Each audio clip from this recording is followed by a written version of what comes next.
Y me complace en presentar ante ustedes a la doctora Ruth Paradise Lorín, quien impartirá la conferencia titulada Formando sujetos de cambio, el reto de comprender y dialogar con otros en la transformación. La doctora Ruth Paradise es profesora investigadora del Departamento de Investigaciones Educativas del CINVESTAB, que pertenece al Instituto Politécnico Nacional en el Distrito Federal. Realiza su maestría en Ciencias con especialidad en Investigaciones Educativas en el CINVESTAB y sus estudios de doctorado en Antropología por la Universidad de Pensilvania en Filadelfia, Estados Unidos. La doctora ha trabajado en torno a los procesos de aprendizaje y la relación sociocultural que se establece entre la comunidad y la escuela en pueblos indígenas, principalmente en comunidades mazahuas del Estado de México. Sus últimas publicaciones han sido tituladas ¿Cómo educan los indígenas a sus hijos?, el cómo y el porqué del aprendizaje y la familia en la comunidad, y la otra en torno al aprendizaje a través de la observación en la vida cotidiana. La doctora Paradise, le damos la bienvenida y muchas gracias por su presencia.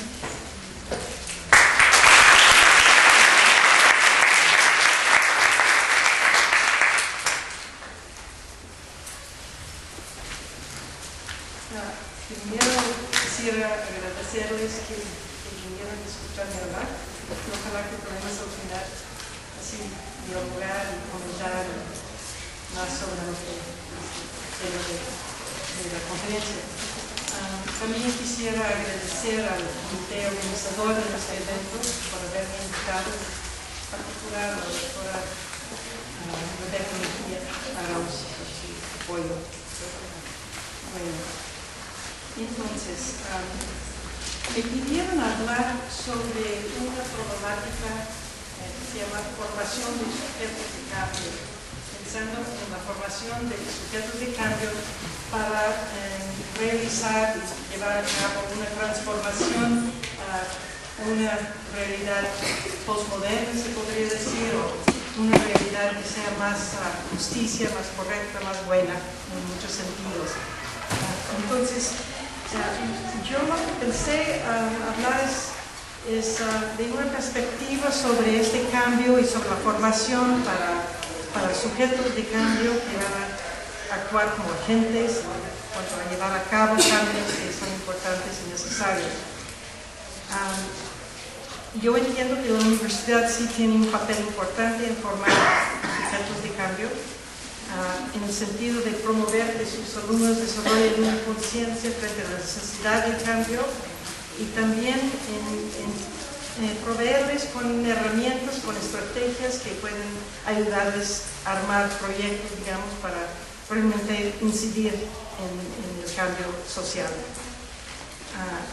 Entonces, yo entiendo que esa formación que pretende la universidad tenga, por un lado, la necesidad de desarrollar una conciencia de la necesidad de cambio social en los alumnos y, por el otro lado, desarrollar o empezar a buscar herramientas con que llevarlo a cabo. Ahora, yo desde el campo de la antropología y la investigación sobre aprendizaje de alumnos indígenas en particular, yo pensé que en esta plática lo que quisiera es introducir otra perspectiva sobre esta problemática.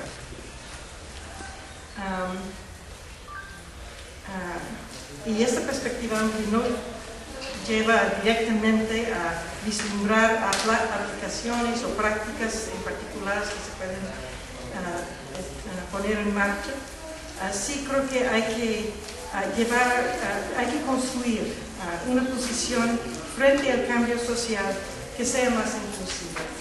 Y para explicarme, una posición que reconozca que todos somos, por definición, agentes de cambio. Cualquier ser humano en su vida cotidiana está interactuando con otros y están en su misma actuación proponiendo cambios. Se podría pensar así. Si pensamos así, y yo creo que es necesario tomar esa perspectiva en algún momento de la trayectoria, algunos de nosotros tenemos que hacerlo, porque normalmente lo que está implícito es que hay sujetos de cambio, agentes de cambio que va a pensarlo, llevarlo a cabo, y hay objetos de cambio que reciben los cambios que los demás, o algunos de los demás, podemos armar o planear, visualizar. Y lo que yo quisiera plantear es que hay muchos actores sociales, hay muchos sujetos de cambios que no se han tomado en cuenta como sujetos de cambio, sino más bien como objetos de cambio. Entonces creo que es necesario que reconozcamos eso.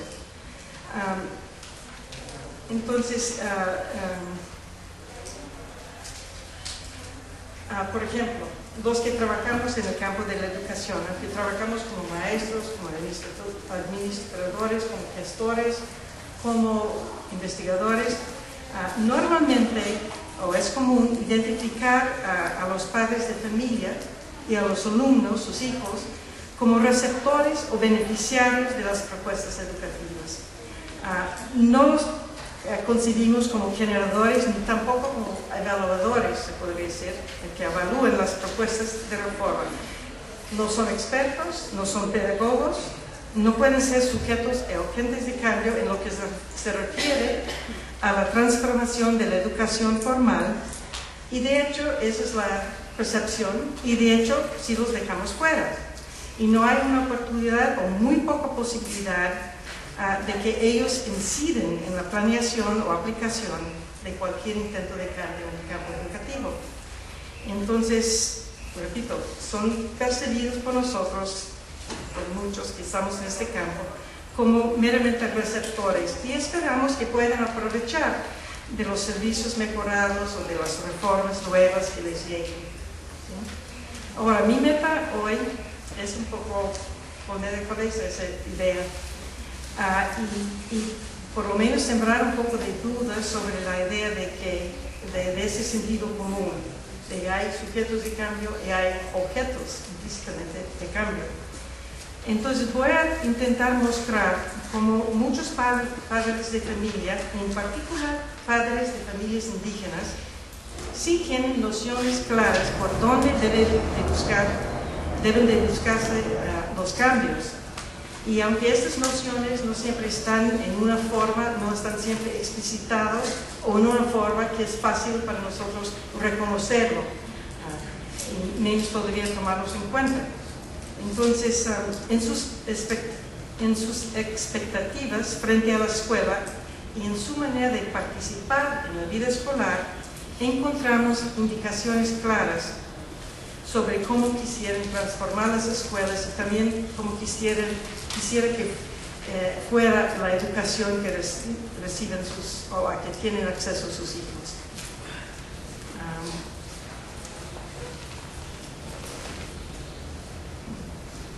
Los padres de familia sí están presentados continuamente con alternativas, los padres de familia están continuamente presentando alternativas, es lo que estoy tratando de sostener aquí, y que esas alternativas son alternativas principalmente a las normas y a las jerarquías escolares a partir de las cuales se organiza la vida escolar y el aprendizaje escolar.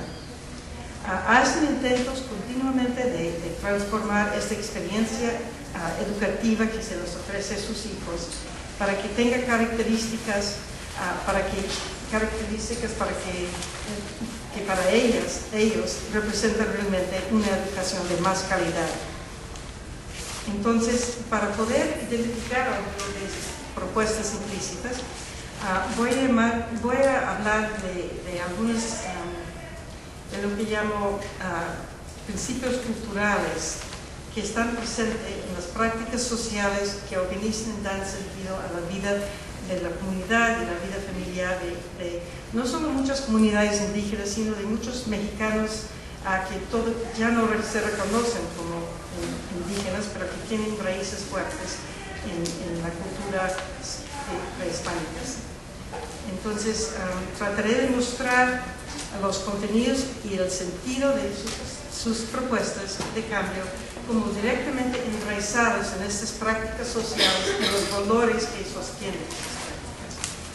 Entonces, primero voy a hablar y identificar lo que son estos principios culturales que subyacen sus prácticas sociales y a fin de cuentas también pensando que esto nos va a reconocer estos principios culturales, nos puede ayudar a reconocer y escuchar bien lo que son sus propuestas de cambio, identificarlas.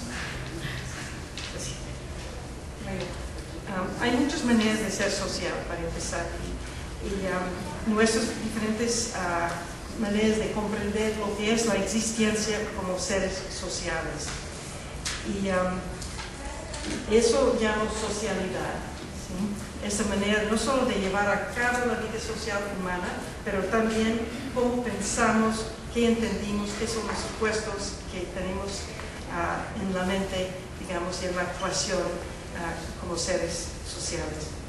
Entonces, se puede pensar en este conocimiento sobre la sociedad como un conocimiento sociocultural que nos marca nuestra experiencia humana de una manera muy fuerte, muy notable, porque nos dice realmente qué es lo que podemos esperar de nuestra existencia como individuos y también nuestra existencia como miembros de un grupo social. Ahora, también nos dice lo que podemos esperar de nosotros y lo que podemos esperar de los demás con quien compartimos la vida social. Entonces,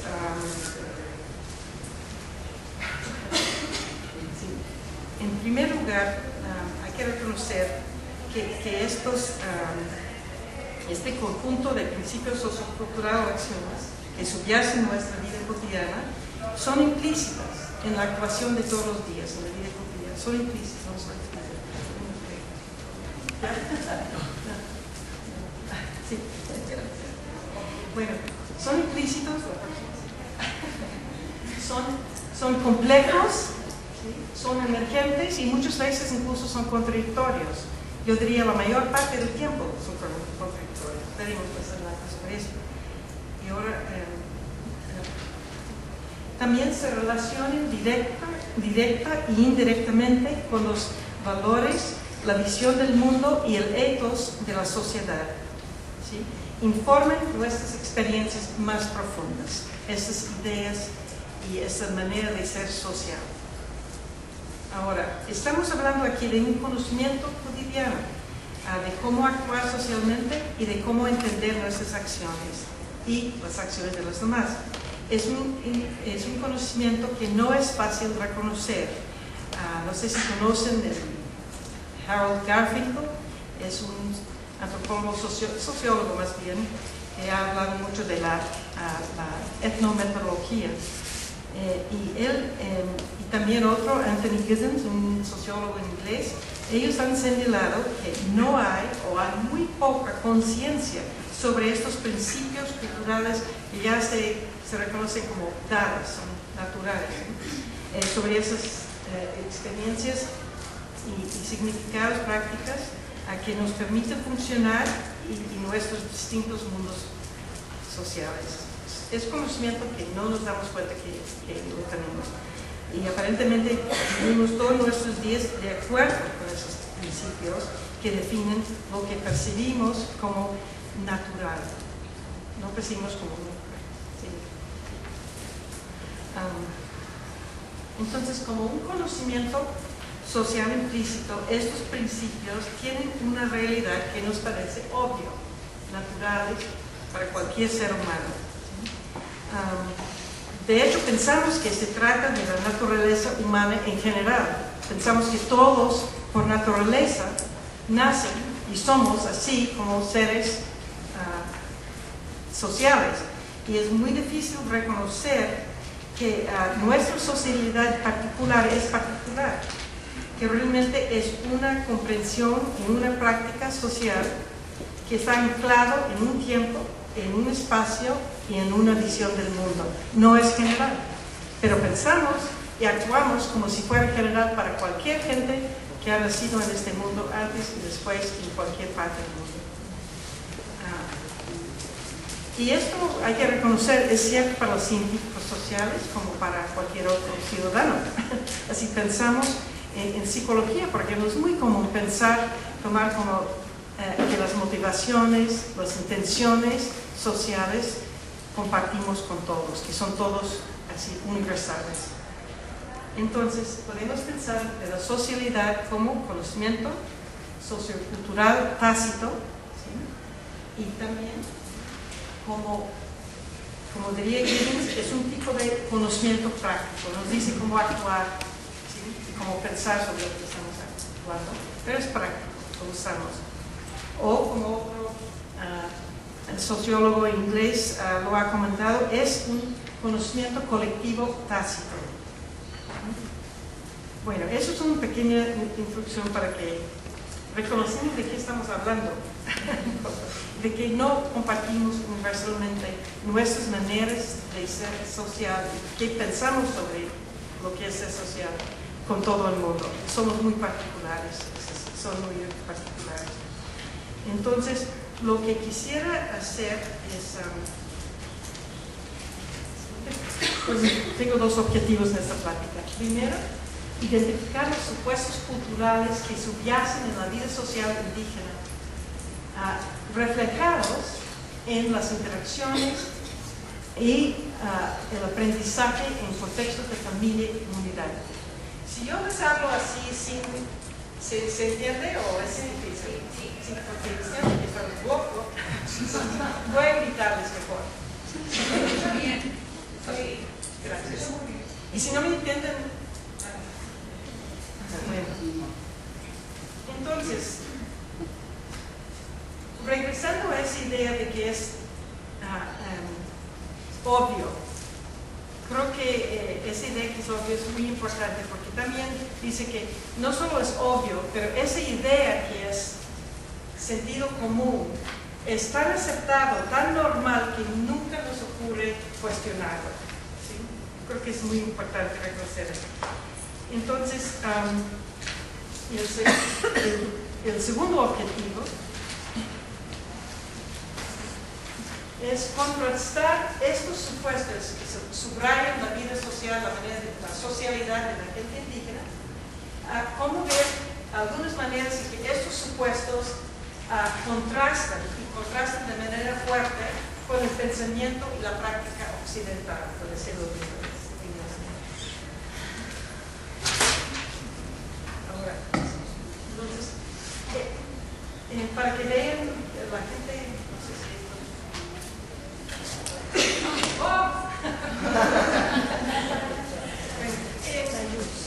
si específicamente voy a estar hablando de la gente Mazahua de unos pueblos cerca del Estado de México, ¿sí? Y eso es una de las familias con quienes he estado trabajando desde hace décadas ya. Y es una señora a la izquierda con sus dos de sus 4 hijos y la abuela ahí atrás. Entonces, con uno de los hijos también. Entonces, ahí se ven 5 personas. Y no sé si se nota la unidad de esas 5 personas. Pero bueno, eso también es un paisaje, se podría decir, o un contexto, no solo indígena, pero un contexto muy mexicano, sí, propiamente mexicano. Hay muchos que viven en contextos así y que viven la vida social que es propia de ese contexto, se podría decir, y sin reconocerse como indígenas. Entonces, lo que quiero poner en duda es si realmente también estamos solo hablando de gente indígena o de una población mexicana mucho más amplia. Ahora, siguiente. Es una actividad también muy, muy mexicana. No solo indígenas. Están desgranando los países. Bueno, entonces, lo que quiero ver ahora es describir un poco de cómo es que los niños indígenas participan en las interacciones cotidianas. Y voy a estar señalando algunos aspectos de esas interacciones que tienen que ver con una manera de cooperar y también con la colaboración. Entonces, yo he identificado 2 aspectos muy propios, que no solo yo lo han notado, que en esas interacciones diarias de los niños indígenas, a través de los cuales aprenden en contextos de familia y comunidad, y también en la escuela, es muy notable un tipo de iniciativa individual y también una motivación intrínseca para esa interacción y participación. Y también siempre está dado esto en una actividad claramente situada, socialmente situada. ¿Okay? Voy a darles dos ejemplos. El primero es de bebés nasadas con sus mamás. Y eso es muy notable. Un bebé mazahua, ya un poco grande, no muy grande incluso, cuando tienen hambre no empiezan a llorar para que se les ponga atención. Lo que hacen es buscar el pecho de la mamá e encontrar la manera para que puedan así beber, sí, comer. Y entonces, eso es algo muy notable. Otro ejemplo de bebés nasados con su mamá es cómo aprenden a caminar. Y esos son ejemplos muy breves, pero creo que sí se puede detectar que aquí hay algo que no es lo que se hace la clase media así occidentalizada de un sitio, un contexto urbano. Así, cuando un bebé aprende a caminar, lo que él toma la iniciativa y él está motivado para tomar, agarra a su mamá o cualquier otra persona o bulto que está en el piso y se sostiene, se para, se sostiene, trata de hacer unos movimientos alrededor de la persona y luego se cae, espera un momento, empieza, se cala de nuevo, empieza hasta que ya vaya tomando sus primeros pasos de manera más fuerte cada vez más. Entonces ahora hay que reconocer ahí que no hay ningún adulto o un niño mejor que está animándole, ándale, ándale. No hay ninguno que lo apoye ni físicamente jalándole así. Si comparamos eso con las prácticas de enseñar a caminar de otros que no son con esas raíces culturales, lo que encontramos es algo muy distinto. Cuando yo me doy cuenta que mi hijita ya tiene las piernas, dice, es fuerte por lo modelo y todo, entonces yo la voy a jalar por acá, la voy a sostener, le voy a animar, ándale, tú puedes, sí puedes. Sí. Y lo estoy animando, motivando desde fuera. Y estoy ayudándole. O le ayudo con sus manos a tomar sus primeros pasos. Siempre, qué bueno, qué bien, sí lo puedes. O simplemente lo veo ahí, ándale, tú puedes, ven. Ah, qué bueno. Es tan distinto eso. Cuando lo ves por el lado de la iniciativa, ¿quién toma la iniciativa para que el niño aprenda a caminar? ¿Quién anima? ¿Sí? Nos vemos en el caso de los niños mazahuas que tienen una iniciativa propia para empezar a caminar y se les permite llevarlo adelante sin que estén apoyando. Y también lo mismo con la motivación y la iniciativa intrínseca. Están motivados para hacerlo y son capaces de tomar la iniciativa para hacerlo. ¿Sí? Entonces, esto es un ejemplo. Otro ejemplo de unos alumnos mazahuas de 5º y 6º grado, y eso sí sucede en la escuela. Entonces, en esta escuela había un problema con 2 de los aulas que se cayeron, había que construir nuevos aulas, tardaron varios años, pero sí con el apoyo de la comunidad, de los mismos alumnos, podrían hacerlo. Entonces, en algún momento estuvieron todos los niños de 5º y 6º de un grupo, era un grupo mixto, en el aula, trabajando para poder armar y meter los cristales dentro de los marcos, armarlos bien y luego colocarlos donde los ventanas estuvieron. Y a ver cómo lograron eso fue notable. Trabajar en grupos de 2 o 3. No se oía mucha conversación verbal. Y había un intercambio de papeles que era muy fluido. Por ejemplo, el niño que tenía más experiencia, algunos de los de sexto sí, porque sus familiares trabajaban como albañiles de veces, entonces sí tenía más familiaridad con lo que sabían más cómo hacerlo y también cómo manejar los materiales. Entonces ellos trabajaban, ¿sí? Y el otro así encima mirando, viendo, y en el momento que pensó uno con menos experiencia que podría hacerlo, simplemente se mete y empieza a hacerlo. Y el otro se aleja un poquito y lo ve viendo y esperando un poco el momento de meterse de nuevo, si hacía falta, o hacerlo juntos, con los 4 manos, algo así, apoyar al otro, o agarrarlo allí una parte de él. Entonces, en todo eso no había casi nada de intercambio verbal. Y bueno, entonces, lo que se ve es que hay un tipo de colaboración y cooperación que está visto no en forma de turnos, ¿sí? Y con siempre la meta de lograr lo que están intentando hacer, en este caso, armar las ventanas. Entonces, si comparamos eso con lo que pasa con un grupo de niños en otro contexto sociocultural, lo que encontramos que cuando se juntan rápidamente uno sale, casi siempre, uno sale como el líder, ¿no? ¿Quién va a revisar? ¿Quién va a monitorear? ¿Sí? ¿Y quién va a decir? Incluso uno que va, ¿quién toma de turnos? ¿Quién va a tomar turnos? Van a ser unos que también tratan de excedir y tomar más turnos de lo que les corresponde.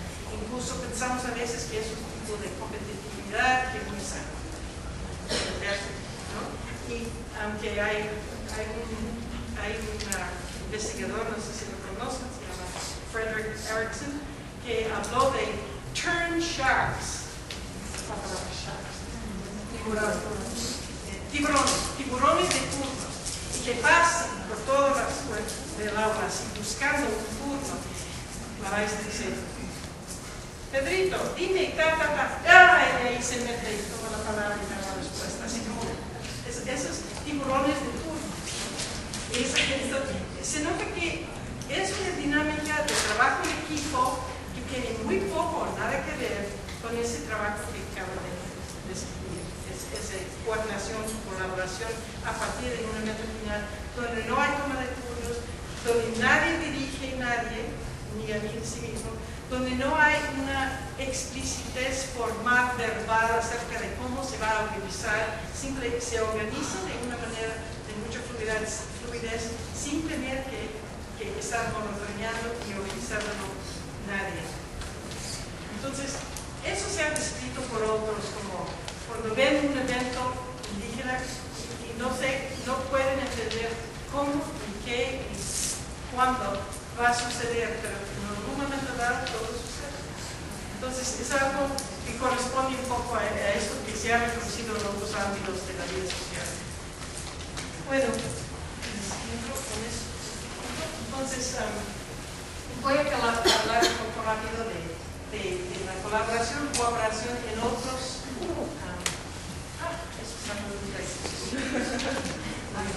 en otras así, esferas de la vida social. Y bueno, ahí tenemos algo que los antropólogos han reconocido mucho, esos sistemas de reciprocidad que y otro es, por ejemplo, un ejemplo de esta reciprocidad que es muy propio de la organización social indígena, es ese sistema de intercambio de inteligencia que se reconoce bien. Y este sistema, como ustedes saben seguro, tiene sus raíces muy fuertes en prácticas sociales de España. Y la inteligencia, ¿sí? Porque eso es un ejemplo de Oaxaca.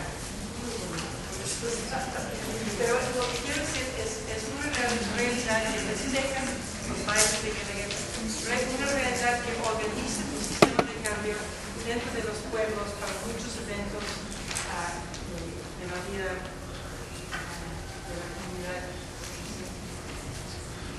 Ahora, entonces, otro reflejo es la organización comunal del trabajo, el TECO.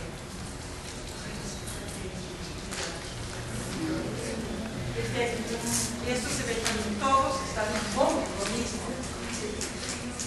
y no hay un capataz ahí que está diciendo tú haces eso, tú haces el otro, todos participan, y eso es un poco de muestra como la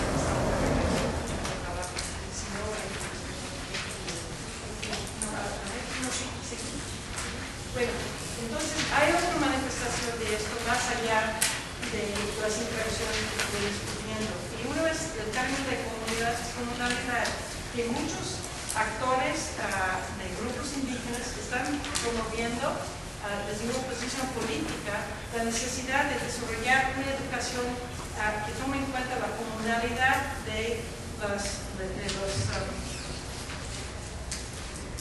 esto, la manera de organizar socialmente la vida comunitaria. Entonces,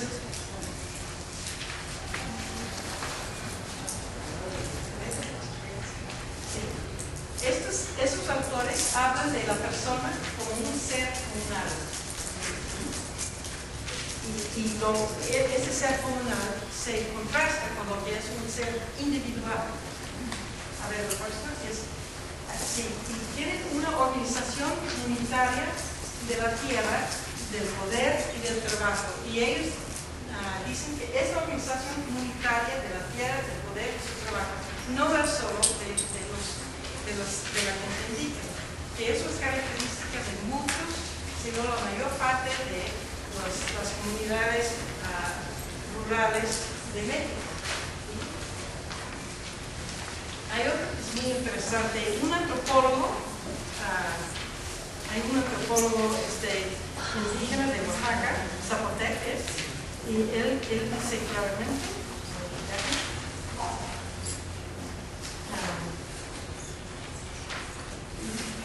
él dice, ¿quién está en el centro? Está en una entrevista, dice, pues ¿quién está en el centro? ¿Solo uno o todos? ¿El individuo o todos? Él me contesta eso porque está tan claro para él que cuando hablamos no es el individuo en el centro, sino son todos los que estamos allí en el centro. ¿Sí? Pero esto va un poco contra ciencias sociales, por ejemplo, donde hablamos de un red, el ego está en el centro, tiene relaciones con otros, pero es otra manera de percibir y reconocer lo que es la vida social. No es un individuo en un centro, es mi ser, interactuando con otros, sino que estamos todos aquí.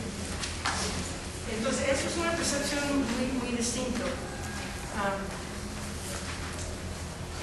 Entonces, todas estas prácticas, ¿no?, refieren a un tipo de socialidad que realmente refiere también a instituciones, a prácticas, a valores que subyacen o enfatizan una orientación colectiva, ¿sí?, frente al mundo. Y eso se ha hablado mucho, eso no es noticia, pero implica un tipo de colaboración y cooperación que depende tanto de la responsabilidad del individuo y la capacidad de tomar la iniciativa del individuo, ¿sí?, y también de su motivación.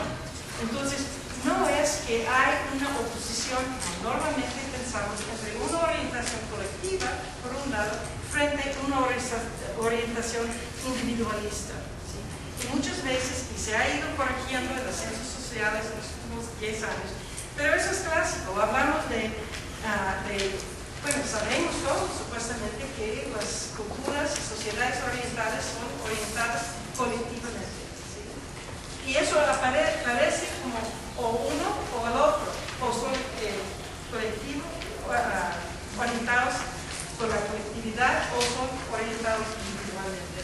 Y eso es una dicotomía un poco falsa en este caso, porque se puede ver claramente que la misma orientación colectiva depende de la capacidad de ser individual, tomar iniciativa y ser motivado desde la persona.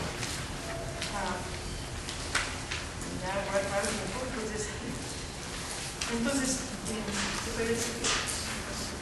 Bueno, entonces, rápidamente quisiera contrastar esta visión o esta orientación colectiva basada en el reconocimiento y actuación individual y compararlo un poco con lo que es la naturaleza de la socialidad humana desde una perspectiva moderna, postmoderna, occidental.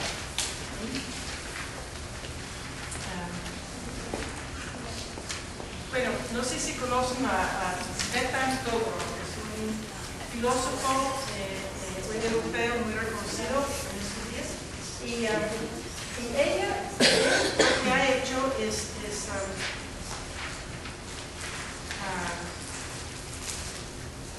ha estado estudiando todas las ideas dominantes de la filosofía, la ciencia y la literatura europea, y llega a unas conclusiones después de ese estudio muy interesantes.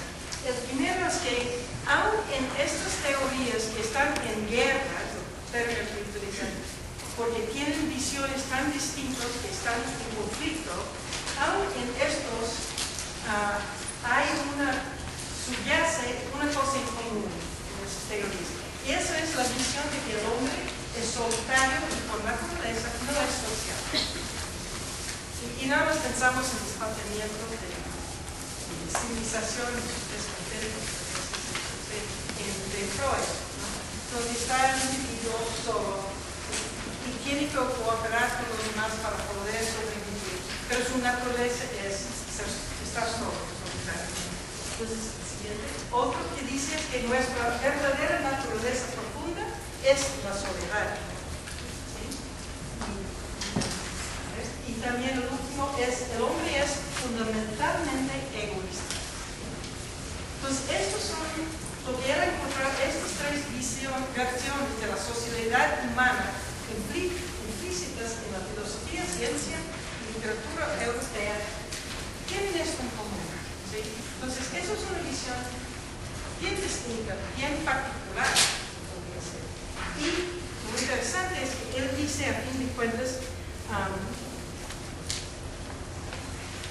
de que esto es una equivocación.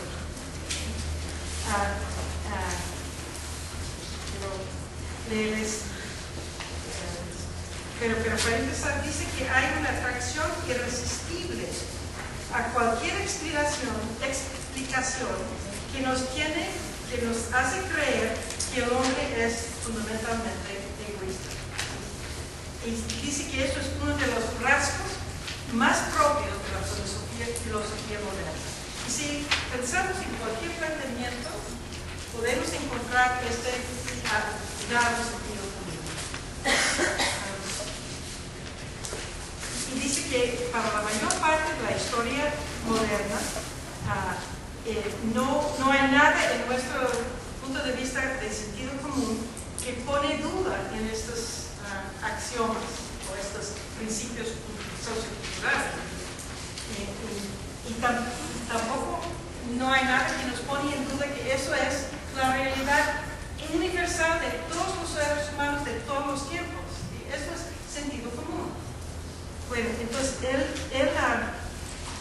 cuestiona eso. Dice que es equivocada esta visión, simplemente no corresponde a lo que es realmente la naturaleza de la sociedad humana. Y lo pone así: mi relación con los otros no es un producto de mi interés personal. La gente no vive en sociedad por un interés personal o porque son virtuosos o por la fuerza de cualquier otra explicación o razón. No importa de dónde viene esa explicación. Viven en sociedad simplemente porque para ellos no hay otra forma de vida posible. Entonces lo que quiere ser todo es reconocer que esto es una visión claramente occidental, moderno, postmoderno. ¿Sí? Ya empezamos un poco el tiempo. Entonces hay otro, Zygmunt Bauman, no sé si conocen de él, otro sociólogo muy reconocido europeo.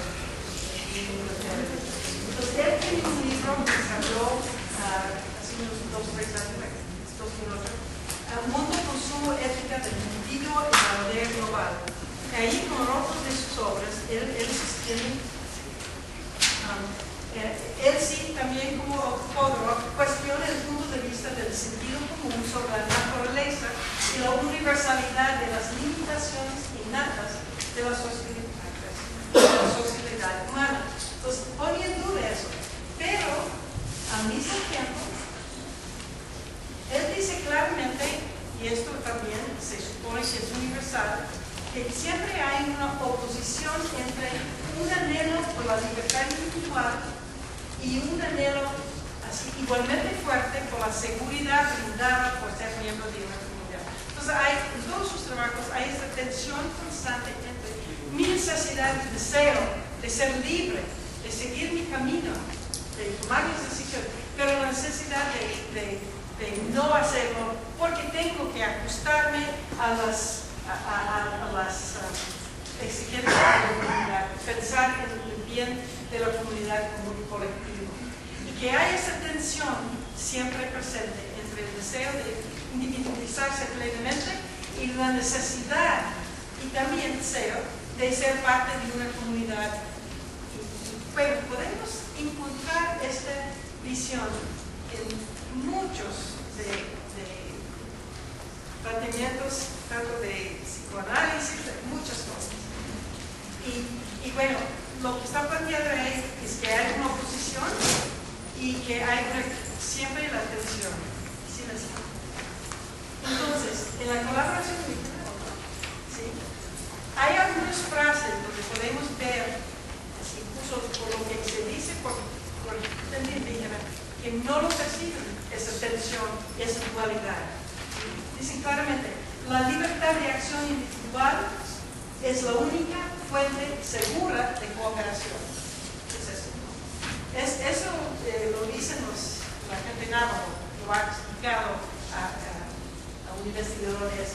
Es que tenemos que dejar que el individuo tenga libertad de su acción, que puede escoger, puede decidir, porque a fin de cuentas es la única fuente que tenemos para asegurar la cooperación. Bueno, eso es lo que vemos un poco en otro aspecto. La interacción de los niños de quinto y sexto grado cuando están armando cosas, están cooperando, ¿sí? con un meta colectivo. La próxima es, para actuar socialmente uno debe ser egoísta. Eso también es sin sentido, ¿no? Un oxímoron, como dijiste. Y el próximo es, la cooperación es inmensamente valorada entre la gente navajo en este caso. Y al mismo tiempo hay un gran respeto por la autonomía. Entonces, todos estos, existen referencias a esta otra manera de ver el mundo, ver la cooperación y ver lo que es la sociedad. Y aquí el último es de los zapatistas. Hablan de mandar obedeciendo. ¿Qué es eso? ¿No? Entonces uno puede decir, bueno, está diciendo que manda, pero obedeciendo a lo que es, lo que se ha detectado que sea la voluntad de la colectiva. Pero creo que no es eso. Es que está realmente reflejado una idea que no podemos fácilmente comprender porque estamos con unas ideas sobre esa tensión entre el individuo y la colectiva como natural. Bueno, ¿qué implica todo eso para el PNPC de la formación de sujetos sociales de cambio? Y bueno, lo que quisiera señalar es que si tomamos en cuenta esto, si realmente tomamos conciencia de esas diferencias de lo que es un ser social y cómo armar y pensar sobre la sociedad humana,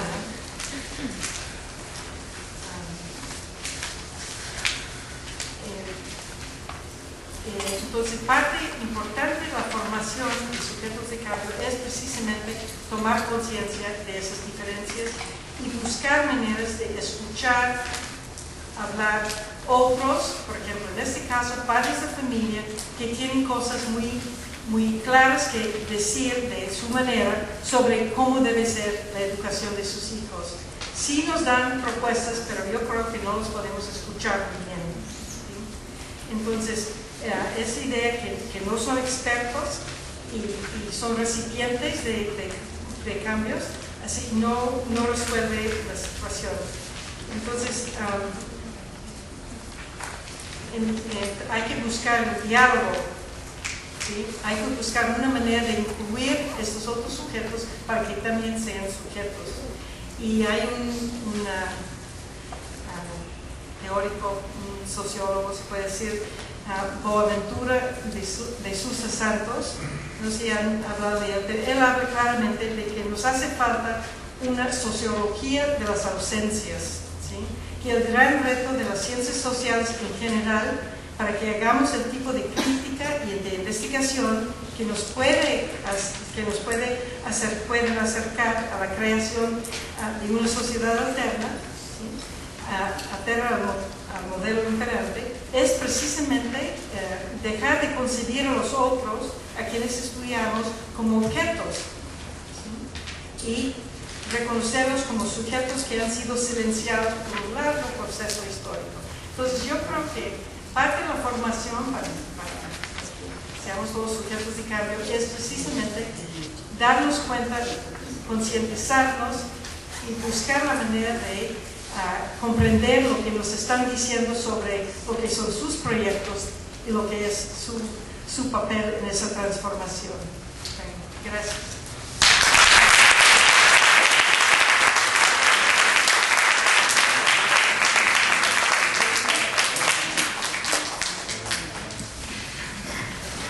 Doctora, agradecemos sus palabras que nos permiten reconocer nuestros principios culturales, ¿no?, de nuestra socialidad, y desde ahí pues reconocernos y saber los agentes de cambio. Ahorita toca que abramos el espacio de diálogo con la doctora.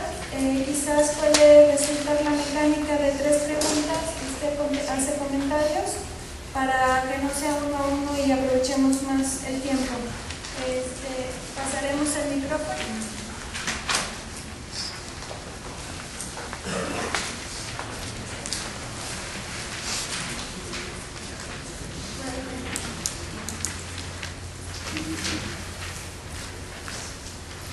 Muy buenas tardes, Marco Antonio Ramos, de Uruapan, Michoacán. Yo trabajo con nivel primario, 3er grado. En el estado donde yo vivo se encuentra un grupo que son los purépechas. Los purépechas tienen una tradición ancestral del trueque. Entonces, en la ciudad donde yo vivo se han hecho algunos esfuerzos por tratar de rescatar esta costumbre, esta práctica de intercambiar productos. Sin embargo, tengo una reflexión y me gustaría conocer su punto de vista. Me parece que el experimento resultó fallido porque el querer incorporar una práctica ancestral con una cosmovisión muy específica a un pueblo que no la tiene o que carece de ciertos valores resulta no solo contradictorio, sino de pronto resulta problemático. En medio de todo esto, ¿a qué va con mi escuela y con mis niños? No quise hacer un experimento, no quise ser grosero con ellos, pero parte de la dinámica que me exige como profesor es hacer en algún momento intercambio. Y tristemente me di cuenta que en el colegio donde yo trabajo, en el entorno donde yo me desenvuelvo, pues efectivamente esta práctica de intercambio de algo igual por algo igual o muy cercano a lo que yo estoy ofreciendo resulta muy desproporcionado. No existe esta visión de yo te comparto algo y yo cedo algo y tú me cedes algo aún cuando no esté en las mismas condiciones, ¿sí? El aceptar compartir, creo que ahí está la justicia, más que en el contenido de lo que se intercambia. Quiero conocer su punto de vista respecto a esta visión del mundo y cómo de pronto no encaja a nuestras prácticas modernas, nuestras prácticas imperantes. Gracias. Sí, creo que es la mayor parte del esfuerzo para lograr una educación intercultural, por ejemplo, o lograr que la cultura y las costumbres que estén presentes, que la comunidad estén presentes en la escuela, sí son amigos, ¿sí? Y en lo mejor de los casos, muchos de ellos son obstáculos, pero realmente es que las prácticas sociales, al cambiarse de un ambiente, un contexto a otro, se transforman, ¿sí? Y en mi propio trabajo, lo que yo pienso es que muchas veces es reconocer lo que hay, fundamenta esa práctica en términos más de valores, que una práctica que se hace de esta manera, con estas conductas, con estos, sí, no es cosa tanto de intercambio. ¿Qué es lo que el intercambio representa? Para mí, estas formas de tequio tanto, pero ya le dije todo eso, lo que está el motor de esos, ¿sí? Es una comprensión de la vida social en términos de relaciones horizontales, ¿sí? Entonces, esas maneras de intercambiar, como muchas otras costumbres indígenas, tenían la meta de igualar. Por ejemplo, si una familia logra acumular más bienes que otras familias, pues le queda la responsabilidad de distribuirlo de muchas maneras. Le toca por ejemplo, organizar y financiar un evento social. Pero hay muchas maneras en que la sociedad indígena ha buscado así estrategias, prácticas que terminen reduciendo jerarquías y llegando a ciertas horizontalidades. Ahora, no quiere decir que no hay jerarquías, por supuesto, en las comunidades indígenas hay jerarquías de muchos tipos, pero lo ideal es buscar relacionarse horizontalmente, ¿sí? Y si uno entiende eso, pues lo busca. Hay un educador, Nike, que estudió antropología y que fue una persona muy importante en su comunidad. Y él dijo claramente, bueno, podemos hacer un salto más adelante, nada más quitando el término maestro. Si los alumnos entran al aula y no tienen, hola maestra, así, sí, es todo una cosa. Y sí, pero no es fácil porque es muy complejo. Eso, hola maestro, también mucho respeto. Es una manera de expresar mucho respeto que es debido, pero entonces es una realidad social tan compleja y tan distinto cada contexto en cada situación, que realmente no se puede llegar a decir, bueno, lo voy a aplicar esta práctica. Bueno, voy a intentar a ver cómo va y voy sobre la manera haciendo los ajustes. Pero, por ejemplo, yo recuerdo donde trabajo ahora en el Departamento de Investigaciones Educativas, cuando yo entré como una alumna, era de la primera generación de alumnos de maestría. Tuvimos un jefe de departamento que fue el fundador del departamento, a lo mejor algunos de ustedes lo conocen, Juan Manuel Gutiérrez Vázquez. Sí, no me acuerdo. Era una persona así nunca lo viste más que en mis clases. Y él trataba a las secretarias igual que a los maestros, igual que a los profesores, ¿sí? Y era notable esa actitud suya. Entonces, estuvimos todos así, todos nos hablamos de tú.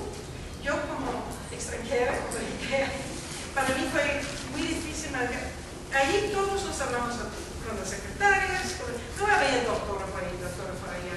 Y fue un ambiente distinto de lo que se ha desarrollado ahora, que somos muy formales. Si una secretaria ni se le pasa por la cabeza hablar a uno de nosotros solo en tú. Algunas de las viejas quieren secretarias, cuando yo era alumna, sí, hablamos de tú, solos, pero frente a otros no. Entonces, ¿quién sabe? Cada situación es distinta y significa otra cosa.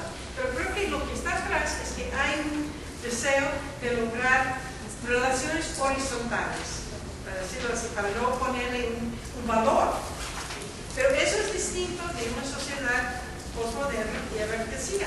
En la misma aula se define rápidamente quiénes son los más listos, los menos listos, así calificamos de A, y es todo un mundo distinto. Entonces habría que hacer un cambio, no sé, pero creo que uno lo hace sobre la marcha, de acuerdo con lo que le parece adecuado.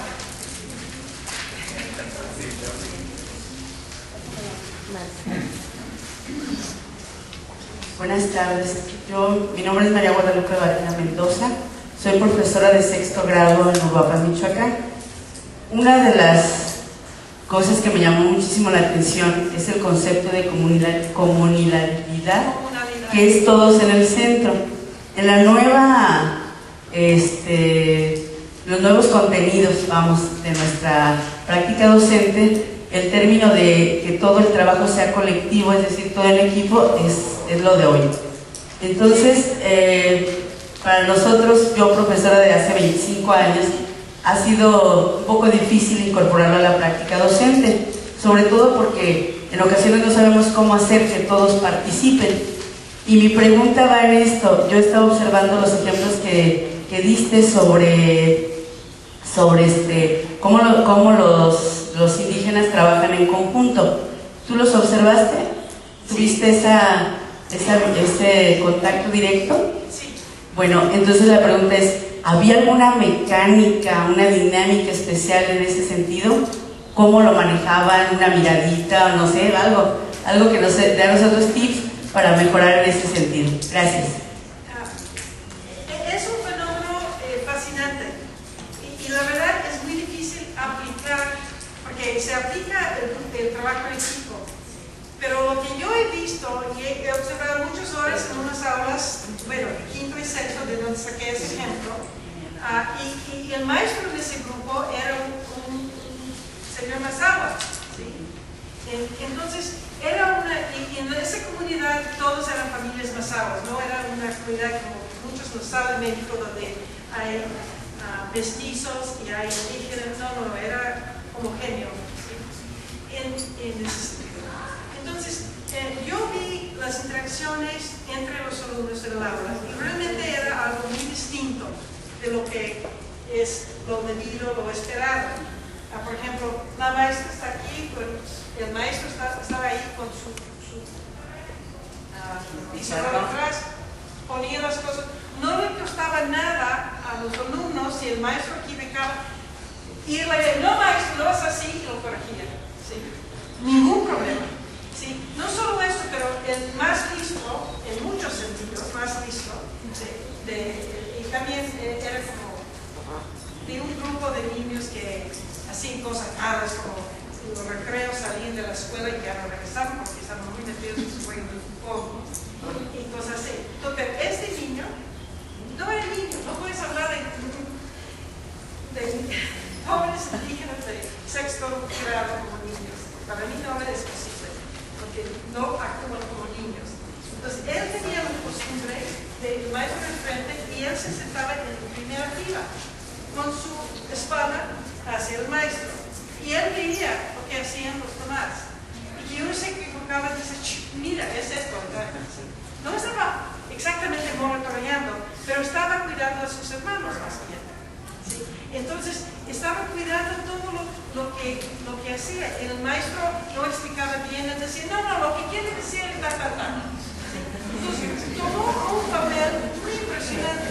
Y cuando los maestros nos dejaban un taller, una tarea, tenía que salir o algo, él salía y hacía toda la tarea, no dejaron de trabajar, no relajaron su ritmo, no, al contrario, terminaron de trabajar bien.